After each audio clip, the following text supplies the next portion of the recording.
Hi, my name is Alona Tal. I play Kelly slash Marty. Hi. I've gotten a little practice around the tables. But forever me, you'll be Joe. Hello. Always be or Joe. Never get rid of that line. It's good. No, it's great. I love it. I like it. But I will like for people to Oh, yes. get to know Kelly. Yes, we will. So, Kelly. Tell us about that. Kelly is the. Is anybody who's a pilot?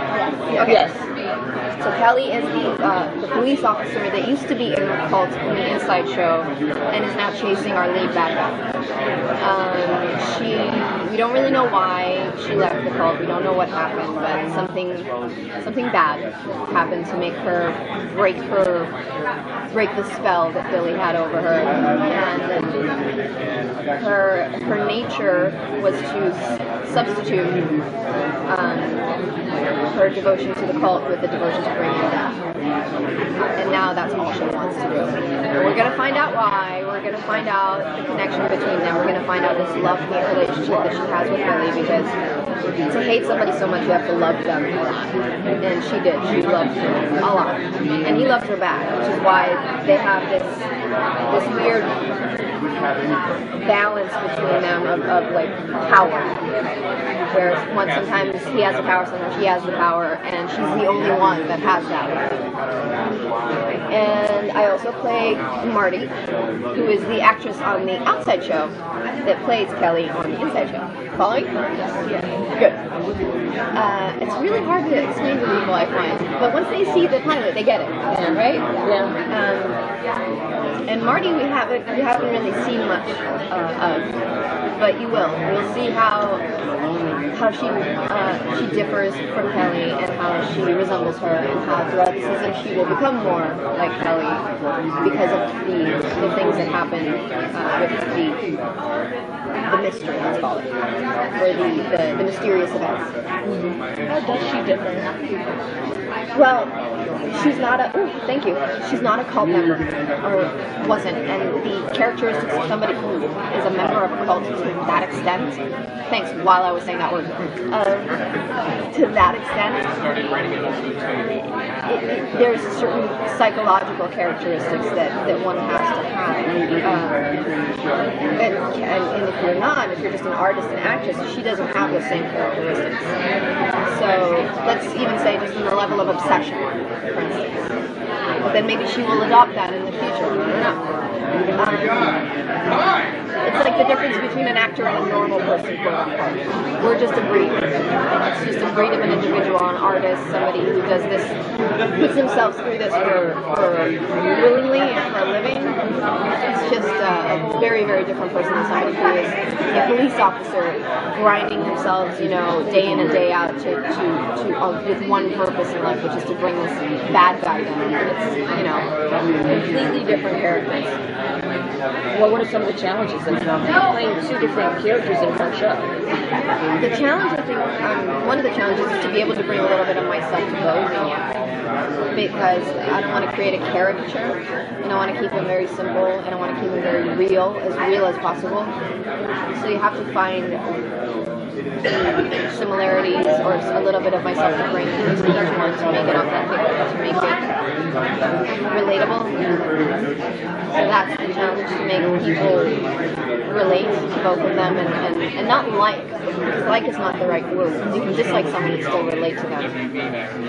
But to relate, that's a challenge. And it's a challenge with every character, really. Because otherwise people don't get it. The layers of arch the show. Would you prefer to know more about what's going on sooner rather than later as an actress, or would you like to have discussion? I always like to. I think knowledge is key. Knowledge is power in everything, and especially in this work. Because the more I know, the more I can decide to put things in there that will later come out, and not, But that's not always the case. So if I could, I would have everything written in advance, 3-4 months at least before we start shooting, and then shoot it like immediately. But that's not the reality. Sometimes it is, but Not always. That's a shame. I wish they would change it. Maybe this would be.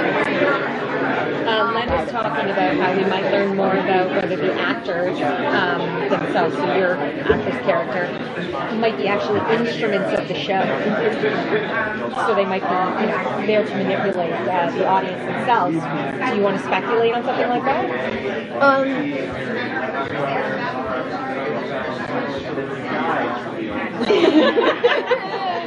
Long silence pause. Do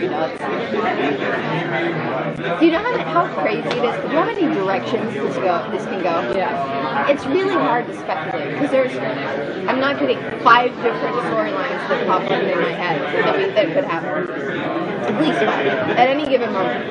So to think about where they're going to go with it, it's endless and it's frustrating a little bit because you try to like stay one step ahead because of what we just talked about like trying to plant things and plan ahead and kind of figure out where it's going to go and it's like why bother? Just try and make it as layered as possible and try to keep it as human as possible and move on. Do you have a process for keeping all your different storylines straight or a plan of how you're going to approach that as you get further into the series?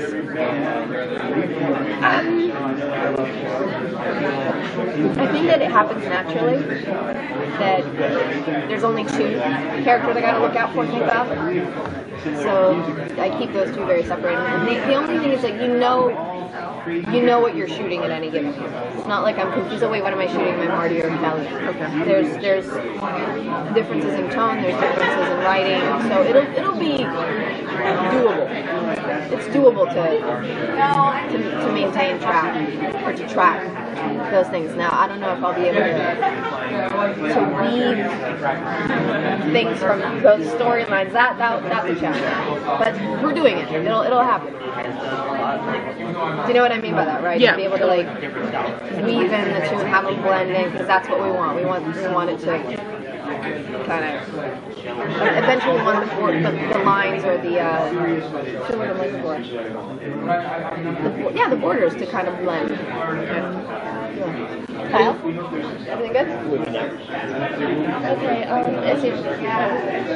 in the pilot, we didn't get to see you interact with that Davis' character. Is that a good job? Oh yeah, absolutely. Yeah, when you see Marty, obviously, that's the real world of the show, or the outside show. We'll get to interact, all of us will have to, eventually. Because we're all a part of that same mystery, we're all a part of that problem. Whether we're helping it or setting up obstacles, we're still a part of it. So yeah, we'll interact. We better interact. How do you feel about the 13 episode? I love it. Okay. I love it. Do you think it'll be tougher trying to get the more story in, or do you think it will help the storytelling? I think it'll help the storytelling. Absolutely. I think that 13 episodes is a good number. I think that it'll keep people interested for season 2, season 3, season 4, whatever. I mean, look at other shows that have 13 episode models. They get a lot of stuff in there, and you don't need 22. You don't necessarily need 22 episodes to get everything across. In fact, I think sometimes it's too much. And this just is enough. I mean, don't forget, we're a mystery. We don't want to give everything up in the first season. We want to have something to look forward to, or else no one will get it. It'll be done. Everybody will get it. And be like, all right, I'm over it. Thanks, guys. Thank you.